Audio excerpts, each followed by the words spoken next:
Is Kevin was saying, one of the things that often gets overlooked, at company levels is in attracting talent, is really what you're saying about your culture and about your brand that is going to draw people in and want to, again, either look you up, have a deeper conversation with you, and more importantly, to come and actually become part of your team. So again, today we're going to be looking at that, because really, as we mentioned, every organization is out there investing time and monies and trying to attract and retain these talents, and they're throwing lots of money at it. But again, often what they're doing is they're increasingly having to look to their culture and their brand to help differentiate themselves in the candidate pool. And again, this becomes a really big decision factor for a lot of candidates out there, especially in the millennials and the Gen Z crowd, because again, they want to know, what does this company stand for, and why should I align myself and my career with this organization? So, one of the things that they realize very quickly is that, I'm going to be spending a lot of time at this job. So my coworkers, the managers that I'm going to be reporting to, are going to be people I'm going to be spending even more time than I'm spending with my family or my significant other. So it's really only makes sense that we ensure that they understand, what are they walking into? What is the culture like? Does it match their personal values? Is it consistent with the brand that they see externally outside your organization, to make sure that it does align and it's something that they see themselves becoming part of? So what we're really going to share with you today is just some concrete strategies that are going to help you understand the difference between your external brand and your internal brand, and then how that internal brand can then be utilized to help attract and retain the talent that you're trying to recruit at this time. So first, we're going to look at, what does the brand voice do in helping to attract the talent. So one of the things we know is that most brands, focus on speaking to their external voices. A lot of time and effort is really put towards putting those brands together in ways that are going to be, talking to their customers, talking to their clients, talking about what they have to offer. So brands often use that same voice to try to talk to the people that they're potentially recruiting for jobs. And that's where there's some failings that happen, because the challenge becomes is that external voice rarely delivers any type of real tangibility to those employees, and understanding, what is my day-to-day going to look like? What is it going to feel like working for this company? Is my purpose going to be when I'm there? Because again, these are generations that are very purpose-driven, wanting to know, how do I fit? And quite often that external brand is great at selling and is great at communicating what a customer can buy, but it's not giving employees an idea of what they're going to be walking into. So really, in essence, brands really do need to have two voices. They need the external that speaks to the customers, and that internal that allows them to be able to feel culture and the value behind the brand. So really, it really needs to be coming down to making a core initiative as to where you define where your internal voice is different from your external voice, and then where it also connects, because there needs to be a connective tissue between what you're saying internally to your employees as to what you're saying externally, to make a really comprehensive brand. But there really needs to be very clear delineation between the two, so that your employees are very clear on, what are my objectives, what is it my core mission to do day in and day out. So to be, just to review really at a high level, external voice is all about attraction. It's about getting out there, saying, things about your brand that are going to draw customers and clients to you.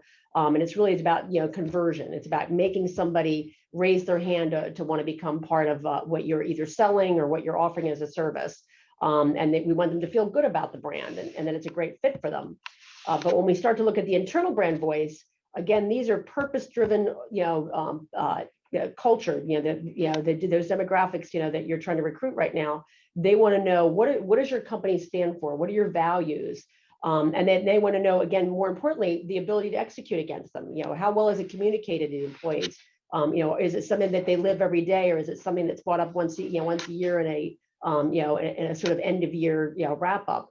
They want to know that the company that they're working with, walks the walk and talks the talk. So again, it's about making sure that internal brand is being felt by not only your current employees, but again, by the recruits that you're trying to get in the door. So it's about coming up with systems and processes to make sure that that's felt outside. Because again, that's really where brands struggle the most, is really properly messaging what their values are, and then how to communicate that to their employees. And really, what we find from working with many, companies around the country is that this really isn't a lack of vision. It's just because they're not viewing their employee as a client. They're not, holding them in that same sort of, regard as what they would, putting the efforts towards, gaining a client. So a little of this is looking at some core foundational pillars. Yeah, when it comes to core foundational pillars, we bring these up because as we have an internal voice that you try to build within your organization that we consider the second part of the brand, you can't skip these foundational pillars because these pillars cause internal strife and people to have different opinions. So ultimately, the core pillars that we look at, and you've heard many of these, but the core pillars we look at are clear vision, mission, and purpose. Obviously, employees need to know what they are so they know what direction they're going. If the organization hasn't clearly defined those, then it makes it hard for an employee to be able to be comfortable where they work, but not only that, be able to explain what their purpose is of where they work. The other is they need to be able to trust leadership and trust working with each other. We're big advocates of Google Rework, where we believe that, if employees do not have a trust of leadership and they don't have a trust with each other in terms of getting their work done and done at a high level, that they will have, you'll degrade the staff, and the team will ultimately not trust each other. And ultimately that causes strife that you can't just fix by putting a rose on top. The other is optimized systems. When you're trying to build culture internally, if you don't have good SOPs in play and you don't have good processes in play, you're ultimately going to be fighting that lack of systemization, which makes people very unhappy. And that will absolutely turn the culture internally negative. The other is team alignment. We're big advocates of predictive index. If you build teams and you don't have a systematic way of building and aligning the teams and the members within it and making sure it's strengths, you're going to have a lot of issues there also. And then the last item is coaching and mentoring. In today's day and age, 20 years ago, coaching and mentoring meant something totally different. Most times when we got jobs 20, 30 years ago, we would enter the workforce and we would have a mentor or a coach with us for a long period of time. That's one of the things that companies can't either afford, or it's not part of their systems now, but we find that to be a big issue that causes fundamentally the internal culture to go south. So as you look at that internal voice, we go back to these pillars and say, if these 5 pillars are not in play, you're going to be fighting against these pillars drastically to make sure that internal voice is good. So again, that strong internal brand voice, really what that does is it really supplies employees with tools that allow them to go out and embody everything that your company is trying to stand for, not only amongst your clients, but within the hallways and how they interact with each other, how they solve problems, how they come up with solutions, and how they present. All of those things are really coming out of that internal brand voice, again, that is in alignment with your external brand voice, in helping to tell the world what it is that you're offering. So really an internal brand voice really connects your internal brand voice and drives tangible value from everything from lessening team disruption to increasing employee referrals, increasing productivity, creating trust, as Dave was just talking about, empowering employees to understand better what their day-to-day roles are. All of these elements start to come out of clarity around that that mission, vision, and values that Dave spoke about. That really allows your employees, as they enter the hallway, to know when they arrive, this is what I'm working on today. This is what I need to accomplish, and again creates that high level of clarity. So really, that true sign of when you do have a successful alignment between internal and external is really when the company and what it's saying about its brand values aligns with how your employees are talking. So if there is a mission statement that you have, and quite often when you hear employees talking, and some of those words are reiterated in their conversation about how they're working with some of their coworkers, that you're being successful in making sure that those communications are getting out, and more importantly that those are now being absorbed by the employees that you currently have, and then those that information gets shared out when we're talking to even recruits, so that they better understand what's going on when they're talking to managers or whoever's going to be interviewing them during that process. And a lot of individuals think that this is a very complicated process. It's really not. You just need to really be unique. You need to be true to who your company is. So it's really about authenticity and transparency, and making sure that it's coming, again, aligning back to your DNA, like why the company was started, what the company's mission is, what the company values are. All of that just needs to be in alignment and consistent for that to be able to take foot, and hold and be able to expand out. So again, when you focus on your internal brand, try to make the people that are walking the halls, the hero here, because really the brand voice will be reflected in everything that you do. It'll be reflected in how they talk to each other, how they engage with each other in meetings, and then it also is going to be reflected in how you craft your job postings, to even the hiring process that a potential employee will experience as they're coming on board. And these type of really well organized experiences and robust experiences really compel candidates, employees to want to refer other employees and candidates, because they're like, wow, this is a place that really has their act together.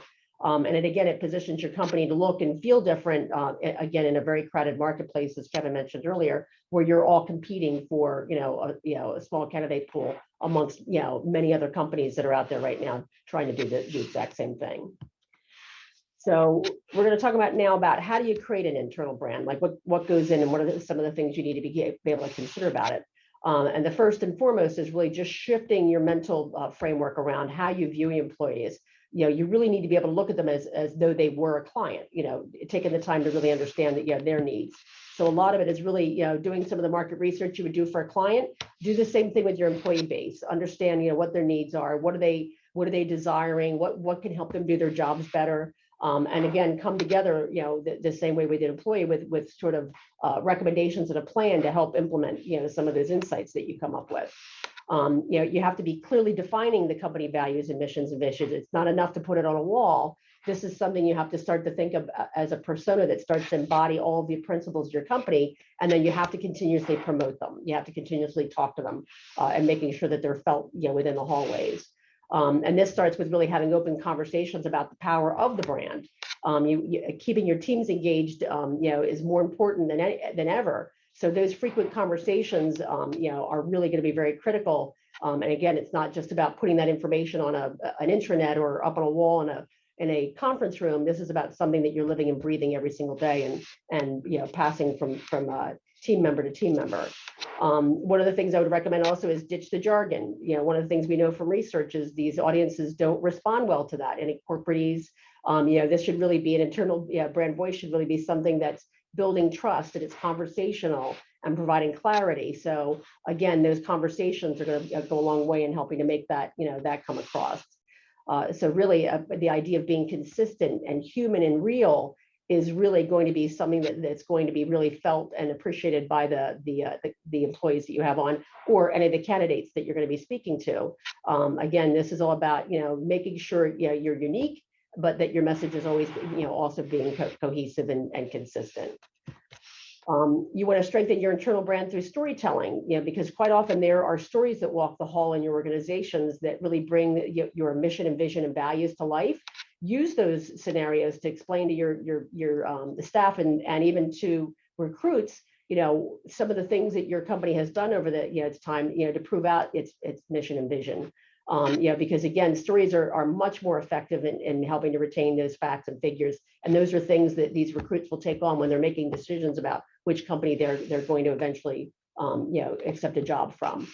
Also, as Dave mentioned earlier, using that mentoring and coaching moments to reinforce that internal brand is tremendously important, because that's really where culture is built in those moments between managers and employees. So when, again, a recruit sitting across the table from a manager having a conversation, it's so already indoctrinated into that employee that it's coming out into those conversations that they're having with the recruits, and that internal brand is now being felt outwards.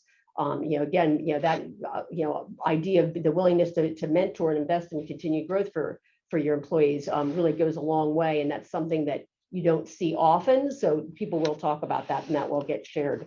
And again, that's where those referrals come in and are so important. And then obviously being able to recognize and appreciate, obviously once you do identify what your voice is, you want to be able to celebrate it. You want to be able to do things that make it come to life. And you want to make sure you're celebrating that and your employees often. Again, making your employees viewed as clients and heroes. That's a great way to do it. So again, ensuring that your employees know that you understand their contributions, towards the company is really absolutely critical. So we're going to turn over to Dave for a walk through a use case to show how we've brought this to life for one of our particular clients. Yeah, we're gonna explain the step by step on what we did on the high level, just so you can see how this does take place. So we work with a company called In-Home Therapy. They're a company that on a national level provides therapists to agencies that then provide care in home. The therapists are trained therapists, so they do everything from children to geriatrics. So the organization had a challenge of who do we become and how do we attract was a key focus for them. And with their primary source being the therapists that come to work for them and they distribute them out to the agencies, it is very important to them that they attracted therapists. So this company initially came to the market and said, this is what we solve. Our external voice that they presented was for patients, therapists, and agencies to move independently and rise together. And their overall mission was to be the most sought after employer of therapists and the most sought after therapy partner for the healthcare companies in order to produce the highest quality therapy outcomes for patients. This voice they used consistently to their market, to the agencies, and the voice was quickly adapted by them. They got a lot of success from it. But the problem with this voice is it's talking about what they're going to do for everybody else primarily. So when we work with them, we had to focus heavily on what is that real internal brand voice. We know that therapists were going to be joining the agency and the company as a whole, and they had to really believe in that brand voice. So what we did is we focused on them closely. We took the steps needed to make sure that would happen, and we'll give you a couple examples. So first, we looked at the employees and we said, okay, let's treat them as clients. We asked them clearly what their needs and wants were. And what we found was there's different personas that we're working with. So for example, the younger individuals coming out of school, they had greater needs when it came to, for example, training and mentoring. That was a big focus for them. They also had needs of somebody to be patient with their processes and learning. And they also needed hands-on. They needed more hours working with people. And then what we also learned from the therapists that had more experience is that they wanted to give back, that they wanted to be recognized for their skill sets and their learning, and they wanted to be recognized for their outcomes. So through our research, we really started to identify the wants and needs of the therapist. And then what we did is we designed the tools and programs that would be required to solve these needs. So with therapists wanting to learn and understand more, especially younger ones, we built training programs. With the older therapists, we were able to build additional programs for them to help give back training. And in addition to that, we built programs that allowed them to teach skills that you really only learned through hours and hours of practice that you typically wouldn't learn in school. So what we did is we looked at those personas and we built out solutions that met their needs. And then what happened was at the end of the day, the brand connected with them because as we were solving their problems as if they were a client, what happened is we built this organization that nobody else out there really does and focuses on. You know, in this realm, a lot of times they focus on taking a therapist and just placing them. They never ask the questions of why did you become a therapist? And what can we do to help you live that passion out? So then what happened at the end of the day was it went to a whole nother level. Since we focused on the employees as a client, what we really started to do is we started to hit the rubber met the road. We started having the result where therapists just truly believed in the mission. You know, they would come to us, explain to us why they became therapists and see that their desires and wants aligned with our desires and wants. When they understood the mission, it was easy, and it was easy for them to preach it. And then what happened was when new people came into the organization, the culture was healthy and is healthy and strong.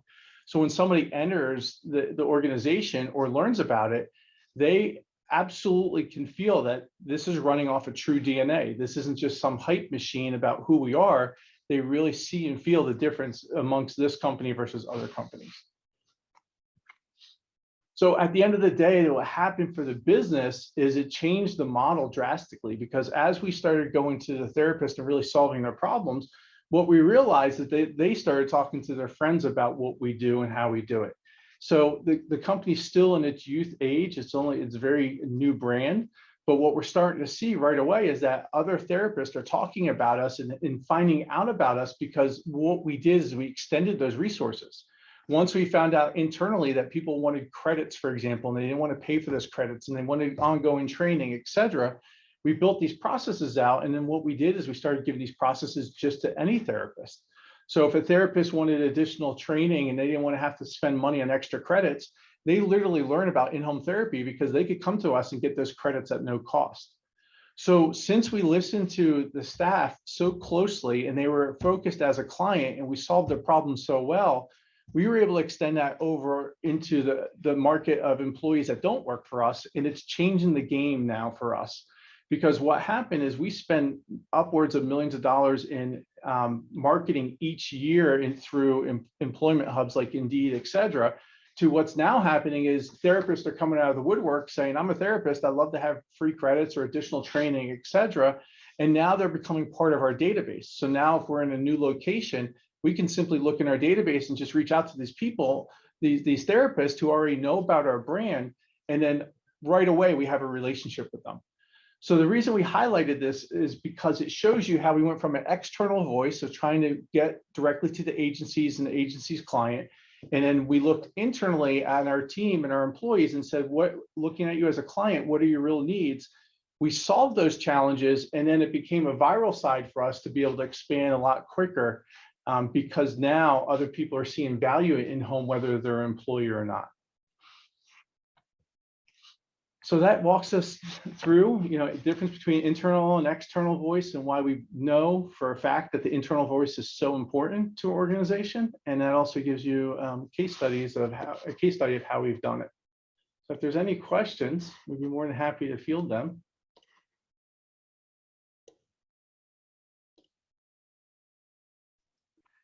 Dave and Tracy, that was great. I mean, I think it's really interesting about treating the employees as your client. And it also, I think, sets up, the need to keep checking in, just like you with the client say, what's changing? I think the same thing, because we definitely see that change going with employees, but that's a fascinating example. Familiar with that company, they have very aggressive national growth plan. So, changing the community side to the therapist as a community as a starting point is really interesting.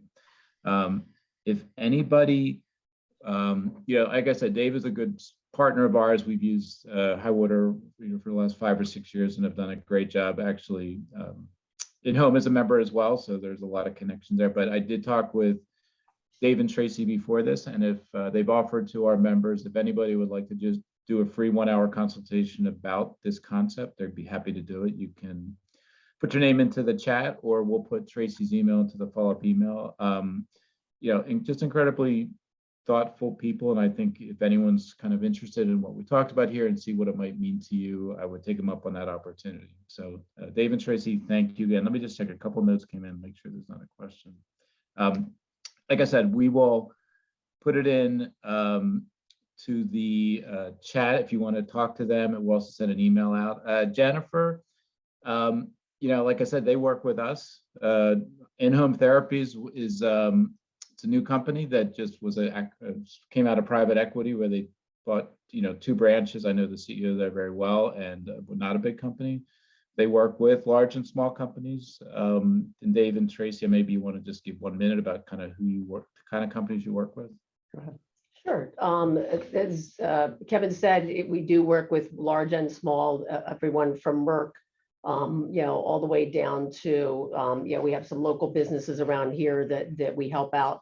I'm trying to think of some of the smaller, we work with Rita's Italian Ice. We work with Pen Color, which is a local colorant business. So there's a wide array of companies, and we're not just healthcare focused. We're sort of agnostic, where it's more the business issue that we sort of focus on in solving that first, then turning that into a branding opportunity. Yeah, you will see that as a company, we do focus on the business strategy a lot. So when we come in, it's not just on a creative side that we look at it. We look at it from the strategic side, and then we figure out how to solve those challenges. But again, any size company, and we'll be more than happy to sit down and go through things with you and then help you out as much as we can.